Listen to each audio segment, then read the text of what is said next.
This is Nitroplus Blasterz.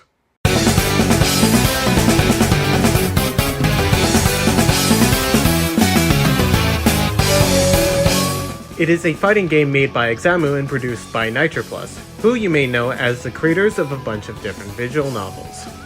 Some of their most well-known works include the likes of Jingei Makyo, Science Gate, and No Uta, to name a few.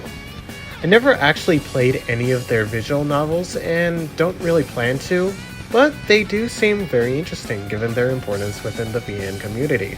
Nitroplus Blasterz is actually a pretty fun game all things considered, being very reminiscent from other anime fighting games, but with its own flavor to set it apart.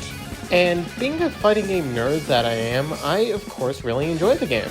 It may be kind of dead since I doubt anyone is playing it all that much these days, but hey, sometimes a good fighting game doesn't need to have massive numbers. Sometimes they just need fun characters to play as. But that brings up the million-dollar question. Who do I main in this fighter themed around semi-obscure Japanese visual novels? Who is my go-to pick in any scenario relating to this game? Out of everyone in this roster, who do I gravitate towards the most? Well... Dick Sammy. I'm such a fat fucking chud. In retrospect, Saya is probably one of the most unique fighters I have ever played, almost being like a mix of a zoner and a rushdown character. Though, in actuality, she feels more like just an oddball of sorts, which fits since, well, how would you turn this into a fighting game character? Like, really? But her gameplay wasn't the reason why I wanted to main her. It was actually her design and character concept that made me really want to see what she could possibly do. The idea of an eldritch horror in the guise of a little girl was so intriguing enough for me that I just had to play her. And I ended up falling in love as a result. Now, am I good playing as her, though?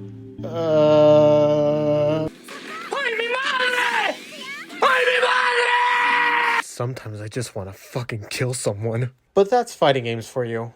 You either win some, or you lose some. You just gotta roll with the punches no matter who you pick. But really, why do we pick our mains? Why out of everyone in a roster, why do we pick only one that we really like? Now, I don't know why you pick your main, but perhaps if I were to rationalize why I pick a few of my mains, perhaps I could get a better understanding of why we even have mains to begin with. And maybe after this video, you could see that choosing a main isn't all that daunting. In fact, choosing a main is really easy.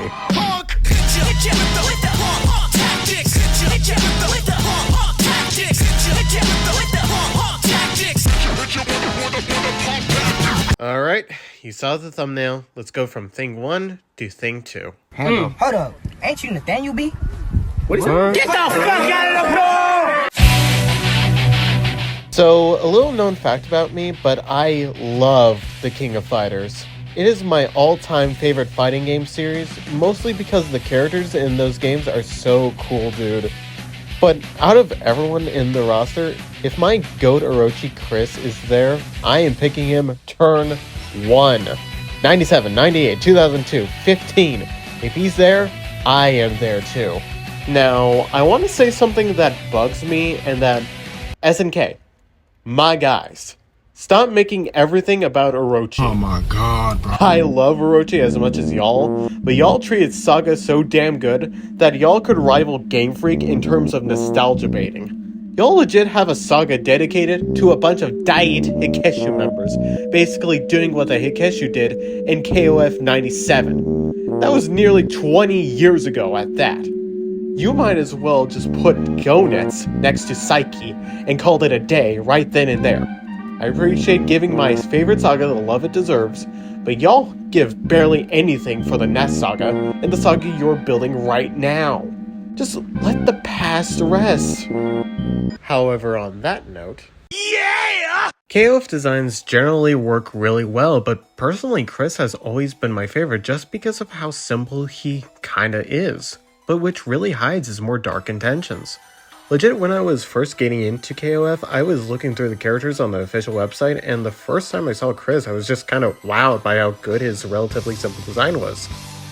Then, when I found out he had an alternate version of himself that made him look even cooler, that's when I knew I would really like the character and want to play as him. Honestly, every member of Team Orochi is my favorite, but Chris especially just hits a real good mark for me. Just by design alone, he was the first one I picked when I first played KOF 97, and I haven't really gone back since.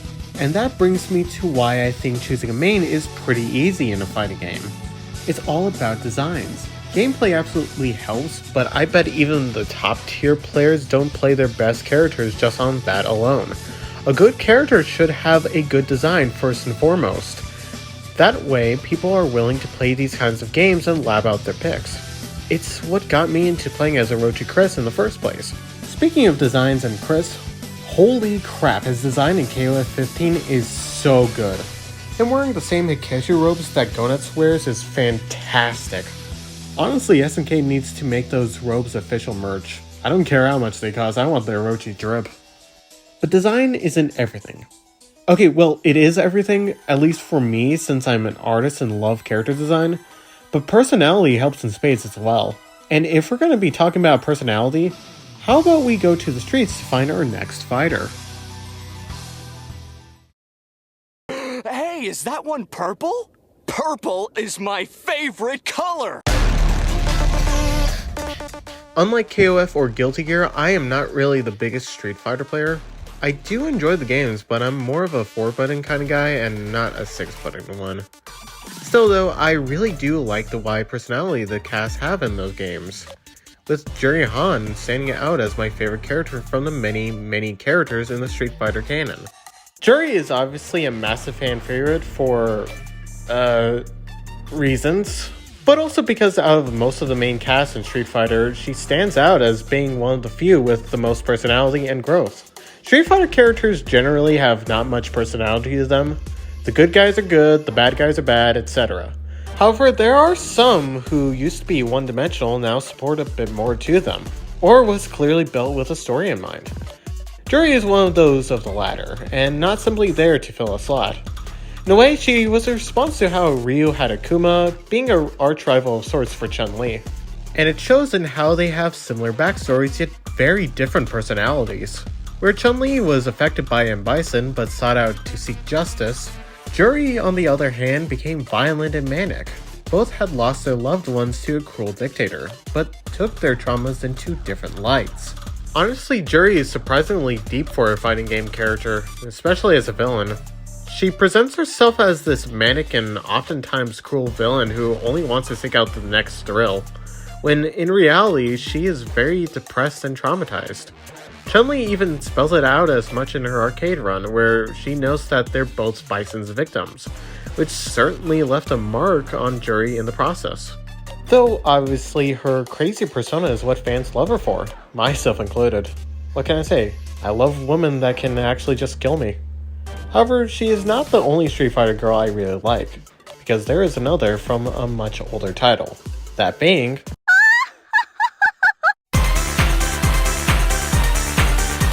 Karen Kanzuki. What a lovable, rich diva you are.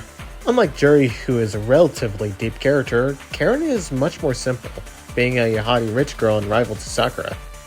But despite that, she isn't one-dimensional, as she strives to battle not just to win, but to experience what a battle has to offer against any opponent. Plus, compared to other wealthy characters, Karen is far more respectful, with her haughtiness being more of just a quirk of her acting like an Ojo-sama. In a funny way, her being a rival to Sakura mirrors how Ken and Ryu are rivals. Where Ryu is a trained disciplinary, Ken is much more hot-headed and willing to go all out. Meanwhile, where Sakura is a bit of a rough and tough high school tomboy, Karen is refined and polished. Two halves, but as they are good friends, the two end up just being a greater whole. Plus, Karen is just brimming with personality. She's very refined one second, but the next, she'll be laughing at you like a spoiled princess. I think it's really fun, especially in the context of a game franchise known for having a lot of rough and tumble. A dainty princess kicking your ass. What's not to love? This is why I love fighting game characters, and another reason why I think choosing a main is easy. Juri and Karen showcases that personality can be everything, and if a character you like has a personality you also like, then you'll most likely gravitate towards them. That's why I love both characters and play as them as often as I can. Also, I just really like that Ojo laugh. Anyways, what was I talking about again? Oh yeah, honestly I don't really have a good transition to this next one, so cue transition. So, have you ever heard of Persona? What the hell is even that? I bet you already know what Persona is. Pretty big RPG series made by Atlas, usually about teenagers going through day-to-day life while some weird stuff is going on.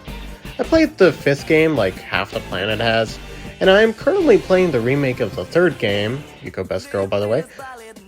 I'm just gonna cut to the chase. There's a fighting game based on the 4th game called Persona 4 Arena Ultimax, and it's pretty damn fun. So, who is my main in this game? Well, that's right baby, it's the Roaring Knight! In P4AU, there is a character called Labyrinth, who is a weapon built to defeat shadows. However, when she gained emotion, she secretly desired to be a regular girl. This is when her dark double, Shadow Labyrinth, comes in, being a sort of evil force to be reckoned with. There's actually 2 Shadow Labyrinths in this game, one with the persona of the original Labyrinth, that being Ariadne, this thing. Meanwhile, the one that is available via the select screen has the Raging Bull of Destruction, Asterius. This is why I like to dub the one I main as Cowbreast, because, Cowbreast is actually a mix between design and personality in what I like to see in fighting games. Usually I more prefer darker looking designs that give way for more shadows and textures, but Cowbreast and Labyrinth, for that matter, are one of the exceptions where I quite like how light their colors are, making her look like a proper knight or robot. Plus the yellow eyes really do give her a much more cooler edge. As for personality, shadows in Persona are usually fairly evil, especially since Persona 4 started having signature main characters have their own shadows to deal with. The only exception to this evil rule is Shadow Futaba in Persona 5, but we're not talking about Persona 5. But we love Shadow Futaba, and that's all that matters. Though, despite every shadow being evil, they're all very different in their wickedness. From what I could gather, Cowbreast actually wants to break free from Labyrinth, in a way symbolizing how Labyrinth wants to be a real girl. Whilst Labyrinth wishes to be viewed as human, even if she is steel, Cowbreast wants to be her own entity, obviously for less than good reasons. Obviously, y'all see a trend. My core belief in why choosing a main is easy comes down to the characters themselves, and not how they play. And really, that might be the most casual argument, but that's really what I am.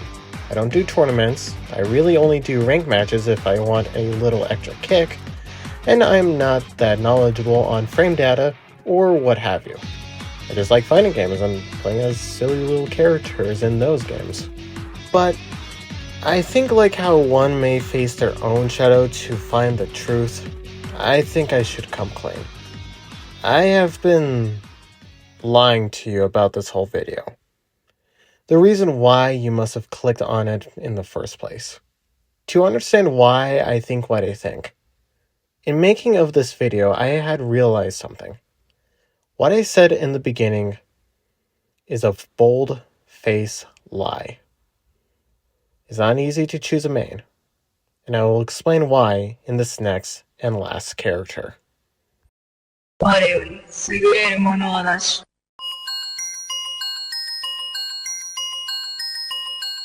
Orochi. Aside from Geese Howard, I think this deity represents SNK bosses perfectly in both design and nature. Orochi is, of course, based off the Yamato no Orochi, an 8-headed serpent that was slain by the god Susanoo in order to rescue Kusanada Hime. However, Orochi in the KOF universe is a lot different. Unlike the myths, Orochi is less a creature and more of a force of nature. Being called Gaia's will, and was born from the earth itself, in order to bring balance between nature and humanity. However, its balance soon turned into intolerance towards humans and vowed to destroy all of them in order to bring balance. Orochi is less evil and more so just misanthropic. Where a lot of fighting game bosses are just pure evil bastards, Orochi stands out as being something that of a misguided purveyor of peace. Obviously though, it had to go. So it was sealed away in KOF 97 after fighting against Kyo, Iori, and Chizuru. And while I never knew why, something about seeing Orochi get sealed away in the ending to that game struck something in me, especially as I play as him in KOF 98. In a bit of a twist, I kind of feel like Orochi's constant containment to be something kind of relatable.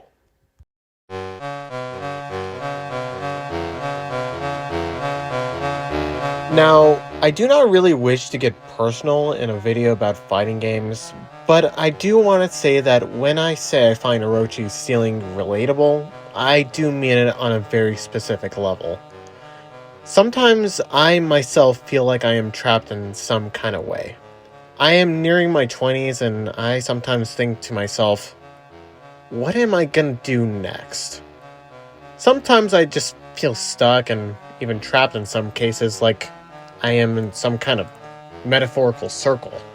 In a weird way, perhaps Orochi feels the same way, but with the world over. So, in a way, I kinda relate to it.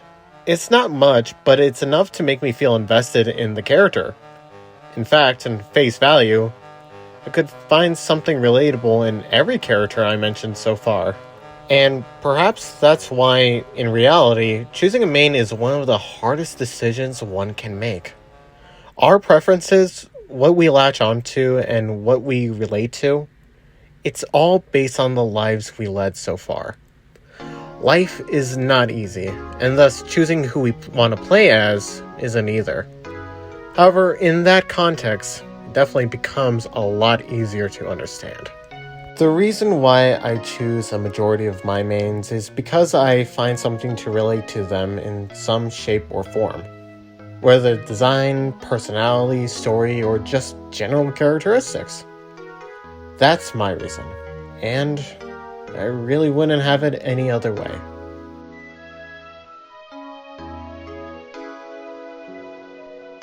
The other majority of my mains I choose because I wanna fuck!